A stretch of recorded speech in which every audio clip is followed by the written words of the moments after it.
Good morning students. आज का हमारा कक्षा 6 का सेकंड लेसन है बचपन। इसमें लेखिका अपने बचपन के बारे में बता रही हैं कि उन्हें क्या क्या पसंद था, किस तरह का वो ड्रेसअप रखती थी, क्या क्या चीजों का उन्हें शौक था। सैटरडे, संडे यानी शनिवार और इतवार को वो क्या क्या काम करती थी घर में, ये सब इसमें बताया गया है। स्टार्ट करते हैं लेसन। मैं लेखिका के लिए आ रहा है, ठीक है। मैं तुम्हें अपने बचपन की ओर ले जाऊंगी। मैं तुमसे कुछ इतनी बड़ी हूं कि तुम्हारी दादी भी हो सकती हूं, तुम्हारी नानी भी, बड़ी बुआ भी, बड़ी मौसी भी। परिवार में मुझे सभी लोग जीजी कहकर ही पुकारते हैं। हाँ, मैं इन दिनों कुछ बड़ा बड़ा यानी उम्र में सयाना यानी समझदार महसूस करने लगी हूं। शायद इसलिए कि पिछली शताब्दी यानी 100 वर्षों का समूह या 100 वर्ष पिछली शताब्दी में पैदा हुई थी। मेरे पहनने ओढ़ने में भी काफी बदलाव आए हैं। पहले मैं रंग बिरंगे कपड़े पहनती रही हूं, नीला, जामुनी, ग्रे, काला, चॉकलेटी। अब मन कुछ ऐसा करता है कि सफेद पहनो। गहरे नहीं, हल्के रंग। मैंने पिछले दशकों में तरह तरह की पोशाकें यानी पोशाकें पहनी है। पहले फ्रॉक, फिर निकरवॉकर, स्कर्ट, लहंगे, गरारे और अब चूड़ीदार और घेरदार कुर्ते। बचपन के कुछ फ्रॉक तो मुझे अब तक याद है। हल्की नीली और पीली धारी वाली फ्रॉक, गोल कॉलर और बाजू पर भी गोल कफ, एक हल्के गुलाबी रंग का बारीक चुन्नटों वाला घेरदार फ्रॉक, नीचे गुलाबी रंग की फ्रिल का मतलब होता है झालर। उन दिनों फ्रॉक के ऊपर की जेब में रुमाल और बालों में इतराते रंग बिरंगे रिबन का चलन था। लेमन कलर का बड़े प्लेटों वाला गर्म फ्रॉक जिसके नीचे फर टंगी थी। 2 ट्यूनिक भी याद है, एक चॉकलेट रंग का और अंदर की कोटी प्याजी, दूसरा ग्रे और उसके साथ सफेद कोटी यानी जैकेट। मुझे अपने मोजे और स्टॉकिंग्स भी याद है। बचपन में हमें अपने मोजे खुद धोने पड़ते थे, वह नौकर या नौकरानी को नहीं दिए जा सकते थे, इसकी सख्त मनाही थी। हम बच्चे इतवार की सुबह इसी में लगाते, धो लेने के बाद अपने अपने जूते पॉलिश करके चमकाते। जब जूते कपड़े या ब्रश से रगड़ते तो पॉलिश की चमक उभरने लगती। हालांकि मुझे आज भी बूट पॉलिश करना अच्छा लगता है। हालांकि अब नई नई किस्म के शू आ चुके हैं, कहना होगा कि यह पहले से कहीं ज्यादा आरामदेह है। हमें जब नए जूते मिलते उसके साथ ही छालों का इलाज शुरू हो जाता। जब कभी लंबी सैर पर निकलते अपने पास रुई जरूर रखते। जूता लगा तो रुई मोजे के अंदर। हाँ, हमारे तुम्हारे बचपन में तो बहुत फर्क हो चुका है। हम शनिचर यानी शनिवार को हमें ऑलिव ऑयल या कैस्टर ऑयल पीना पड़ता। यह एक मुश्किल काम था। ऑलिव ऑयल जैतून का तेल, कैस्टर ऑयल अरंडी का तेल। यह एक मुश्किल काम था। शनिचर को सुबह से ही नाक में इसकी गंध आने लगती। छोटी शीशी के गिलास जिन पर ठीक खुराक के लिए निशान पड़े रहते, उन्हें देखते ही मितली यानी उल्टी होने लगती। मुझे आज भी लगता है कि अगर हम न पीते तो वह शनिवारी दवा तो कुछ ज्यादा बिगड़ने वाला नहीं था, सेहत ठीक ही रहती। तुम्हें बताऊंगी कि हमारे समय और तुम्हारे समय में कितनी दूरी हो चुकी है। यहां तक कि बचपन की दिलचस्पियां यानी शौक, इंटरेस्ट भी बदल गए हैं। याद रहे उन दिनों कुछ घरों में ग्रामोफोन थे, रेडियो और टेलीविजन नहीं थे। हमारे बचपन की कुल्फी आइसक्रीम हो गई है, कचौड़ी समोसा पेटीज में बदल गया है, शहतूत और फालसे और खसखस के शरबत कोक और पेप्सी में। उन दिनों कोक नहीं, लेमनेड, विम्टो मिलती थी। शिमला और नई दिल्ली में बड़े हुए बच्चों को वेगर्स और डिविको रेस्टोरेंट की चॉकलेट और पेस्ट्री मजा देने वाली होती। हम भाई बहनों की ड्यूटी लगती शिमला मॉल से ब्राउन ब्रेड लाने की। हमारा घर मॉल से ज्यादा दूर नहीं था। एक छोटी सी चढ़ाई और गिरजा मैदान पहुंच जाते। वहां से एक उतरते और माल पर कन्फेक्शनरी काउंटर पर तरह तरह की पेस्ट्री और चॉकलेट की खुशबू मनभावनी। हमें हफ्ते में एक बार चॉकलेट खाने की छूट थी। सबसे ज्यादा मेरे पास ही चॉकलेट टॉफी का स्टॉक रहता था और रात के खाने के बाद बिस्तर में लेटकर मजा ले लेकर खाती। शिमला के काफल भी बहुत याद आते हैं, खट्टे मीठे, एकदम लाल, कुछ गुलाबी, रस भरी कसमल, सोचकर ही मुंह में पानी भरा है। चेस्टनट्स एक और गजब की चीज, आग पर भुने जाते और फिर छिलके उतारकर मुंह में।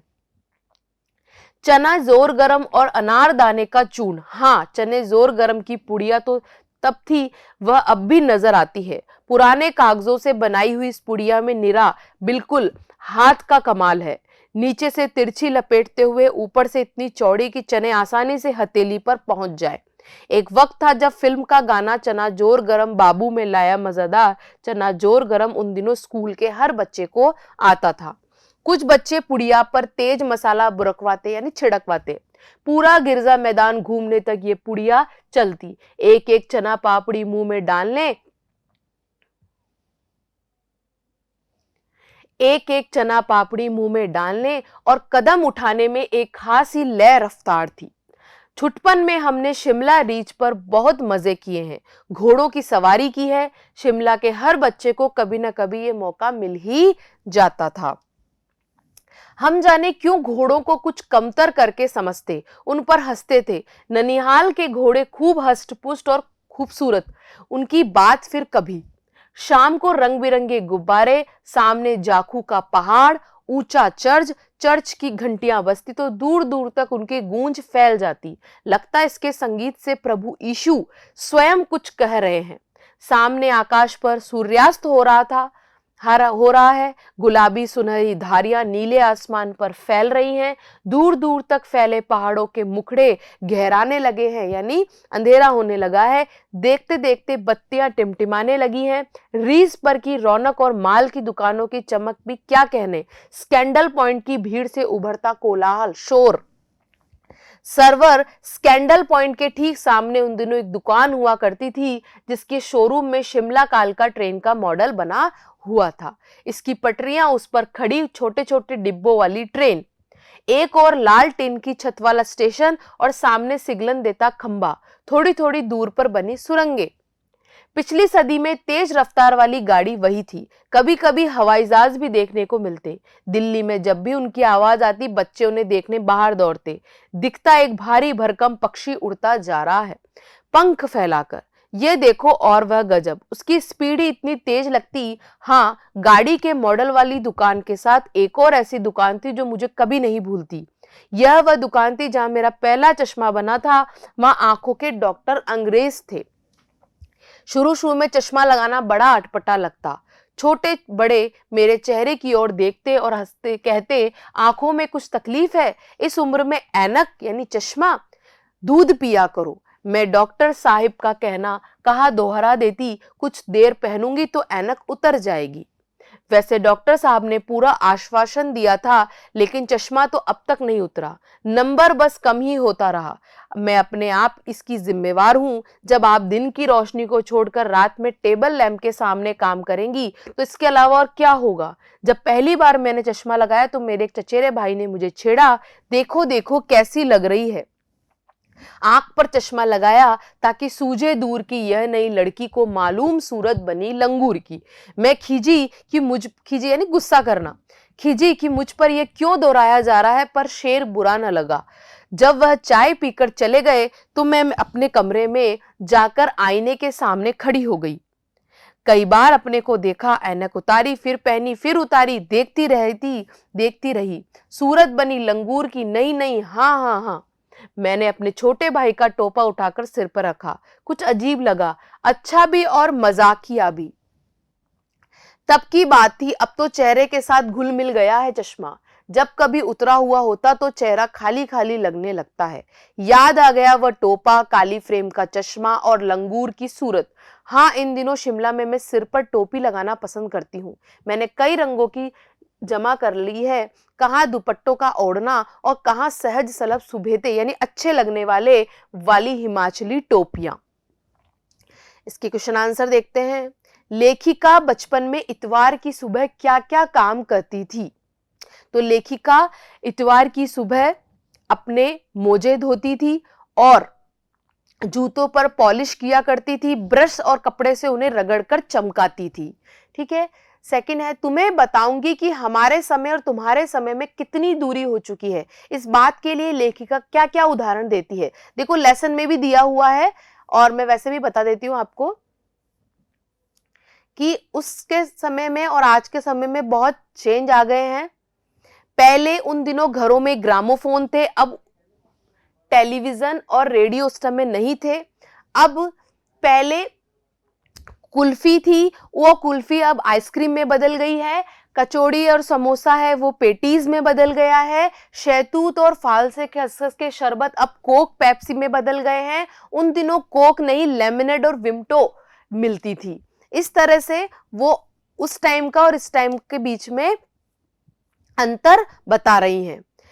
थर्ड क्वेश्चन है, पाठ से पता करके लिखो लेखिका को चश्मा क्यों लगाना पड़ा। तो आपको लास्ट में बताया गया है कि लेखिका दिन को छोड़ करके रात में टेबल लैंप के नीचे अपनी पढ़ाई पढ़ती थी, इसलिए उनकी चश्मा लग गया था। और दूसरा क्वेश्चन है, चश्मा लगाने पर उनके चचेरे भाई उन्हें क्या कहकर चिढ़ाते थे।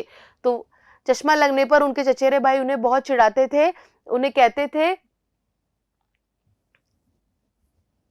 कि आंख पर चश्मा लगाया ताकि सूझे दूर की यह नई लड़की को मालूम सूरत बनी लंगूर की। इस तरह की वो लाइनें बोलते थे।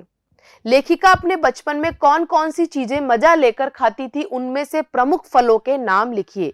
तो लेखिका बचपन में चॉकलेट खाना बहुत पसंद करती थी, उनके पास बहुत ज्यादा चॉकलेट्स का स्टॉक था और उनको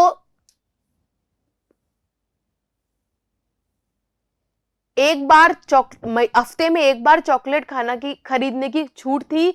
सबसे ज्यादा चॉकलेट उनके पास ही थी और वो क्या करती थी, घर जाकर साइड बोर्ड पर रख देती और रात के खाने के बाद बिस्तर पर उल्टा लेटकर उसे खाती थी। उसे काफल और चेस्टनट भी बहुत पसंद थे और फल खाना, शहतूत खाना और चॉकलेट्स खाना, पेस्ट्रीज खाना ये उन्हें बहुत पसंद आता था। उनको चना जोर गरम भी बहुत पसंद था, इसलिए उनकी स्पेशल स्पेशल चीजें बतानी होती हैं इसमें।